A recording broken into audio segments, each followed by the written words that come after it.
All right, so you want to talk about ambitious projects. We've got a deep dive for you today. We've gotten not one, but two books by this Edson Schenkel, Livro como construuma máquina do tempo.pdf, and Máquina do Tempo Sons.pdf. Wow, 2 books. Yeah, and they both claim to have the blueprints for, get this, a real-life time machine. Okay. I know what you're thinking at home, is this guy for real? That's a huge GE claim, right? That's Building a time machine. I mean, most physicists would say it's basically impossible.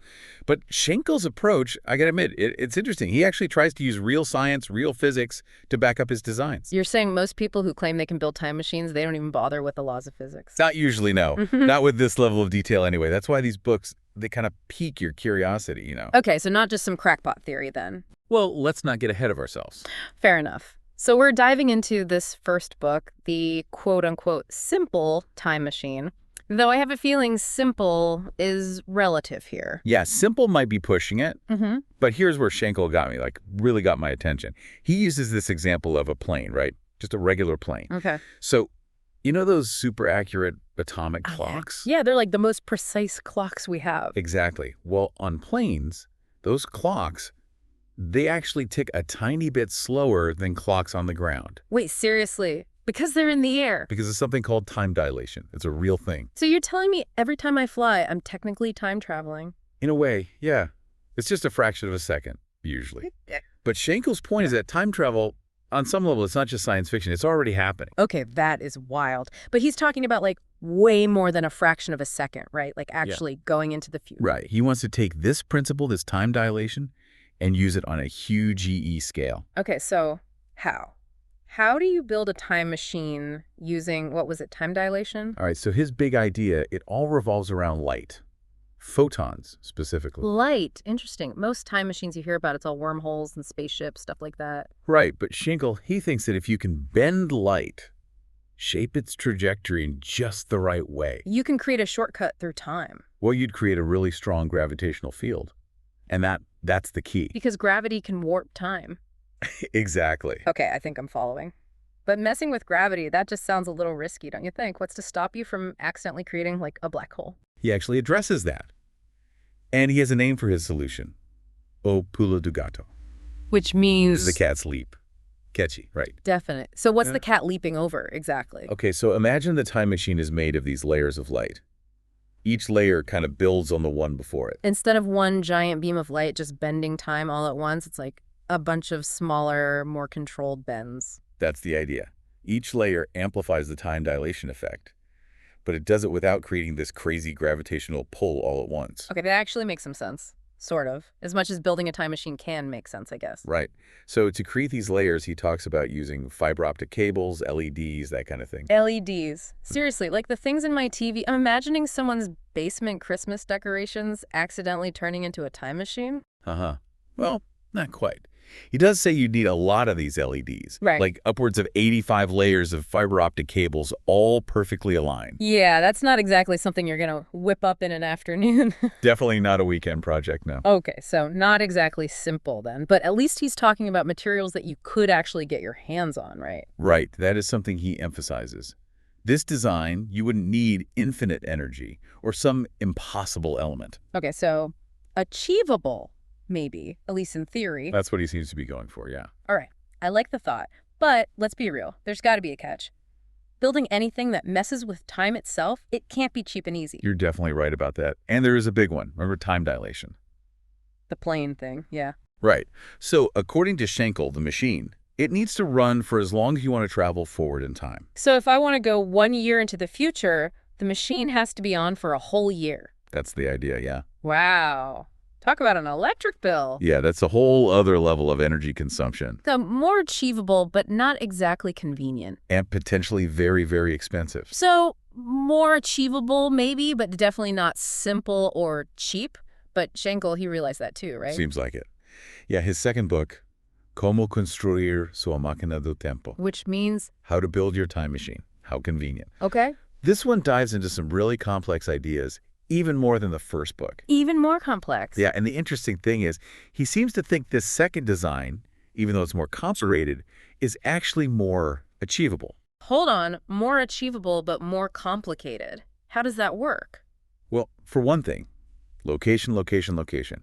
He gets really into where you actually build this thing. Okay. Like he's saying if you get the location wrong, it could be disastrous. Disastrous, like, you're going to cause a blackout, a small earthquake. What are we talking? He doesn't get into specifics, Yeah, but, yeah.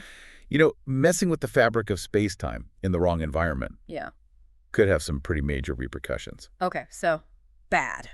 Got it. Yeah, let's just say you don't want to be building this thing in your backyard. Right. So where does he suggest you build it? He narrows it down to two options, basically. Space or deep underground. Whoa. Okay, so we've gone from LEDs in the basement to, like, off-planet construction or digging some crazy underground lab. It's a bit of a step up, yeah. Just a bit.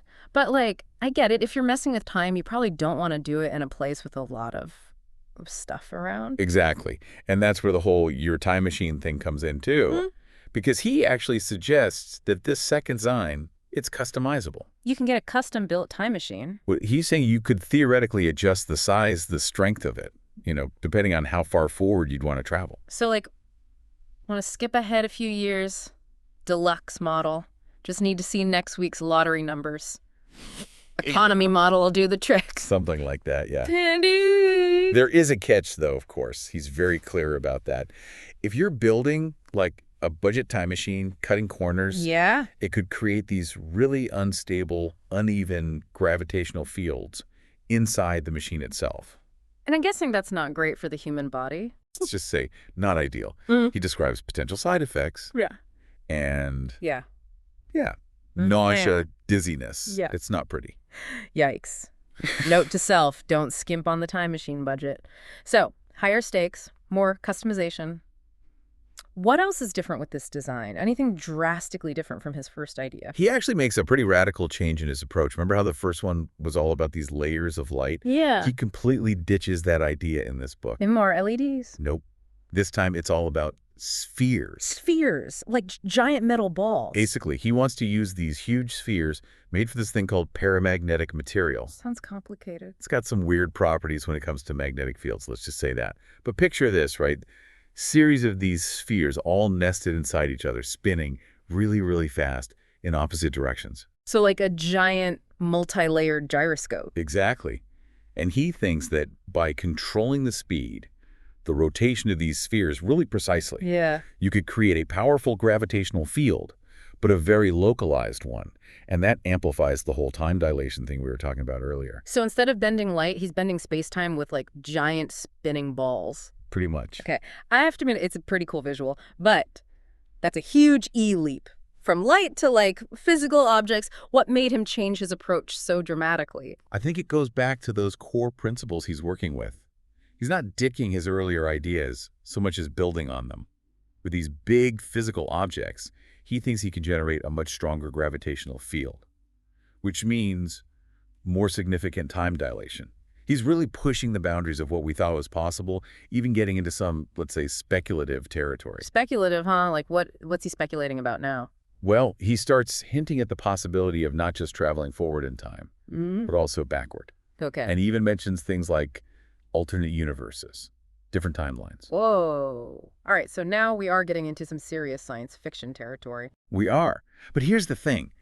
Even when he's talking about these things that sound impossible, he's still trying to root it in real physics. He's taking what we know about time dilation, about gravity, about the universe, and he's just extrapolating. So he's saying, if all this is true, then maybe, just maybe, this other stuff could be true too. Exactly. He's pushing us to think beyond what we think is possible, I'll give him this. He's definitely not afraid to ask the big questions. But with big questions, you usually get big risks too. And if building a time machine in your basement was already risky, what about this supersized, sphere-powered version? What's he say about the consequences of building, like, Time Machine 2.0? Okay, so we've gone from some LEDs in the basement to giant spinning spheres, either in space or underground, which I gotta say is not what I was expecting when we started this whole thing. But even if you could build this thing, what happens? If you start messing with time on this kind of scale, what's the fallout? Well, Schenkel himself, he admits, doing all this, manipulating gravity like this, it's going to have some side effects. Side effects how? He says, disrupting Earth's gravitational field, even a little, It could change tidal patterns, ocean currents. Okay, that makes sense, I guess. We are talking about gravity here. Right. And he even says it could maybe, in very small ways, even affect the Earth's rotation. Wait, seriously, so best case scenario, we're messing with the tides. Worst case, we're shifting the Earth off its axis. I mean, he's a little vague on the specifics, Yeah. but yeah, it's definitely a possibility he brings up. I'm starting to see why location is so important for him now. Yeah, and it's a big part of why he stresses that building a legit version of this machine is a really bad idea. He actually says it could cause unpredictable fluctuations in the local space-time continuum. His words. Unpredictable fluctuations in the space-time continuum is going right to the top of my list of things I never want to hear again. It's a pretty terrifying phrase, yeah. It really is. And the more we talk about this second time machine idea with these giant spheres, it's a little hard to wrap your head around. It's definitely complex. It's one thing to say, yeah, maybe you could bend time with enough LEDs, but this is another level. It really is. I'm starting to think I'll leave the time machine construction to the experts, or maybe just stick with the theoretical. Probably a good call. So, Edson Schenkel, 2 books, 2 very different designs for time machines. It's quite the body of work, that's for sure. He's definitely made us think, that's for sure. Time travel, it might not be as simple as, hopping in a car and hitting 88 miles an hour. Definitely not. But it is fun to explore these ideas, right? Even if they stay theoretical, just thinking about the possibilities. I agree. And who knows, right? Maybe someday we will figure out time travel. Maybe one of our listeners will crack the code. Maybe they already have. If you built a time machine, let us know from the future. Until then, I guess we'll just have to keep exploring these wild ideas and, dealing with the present. That's all we can do. That's all we can do. Thanks for diving into these books with me. Of course, it's been a wild ride. Until next time, keep those minds curious. And remember, the future is full of possibilities.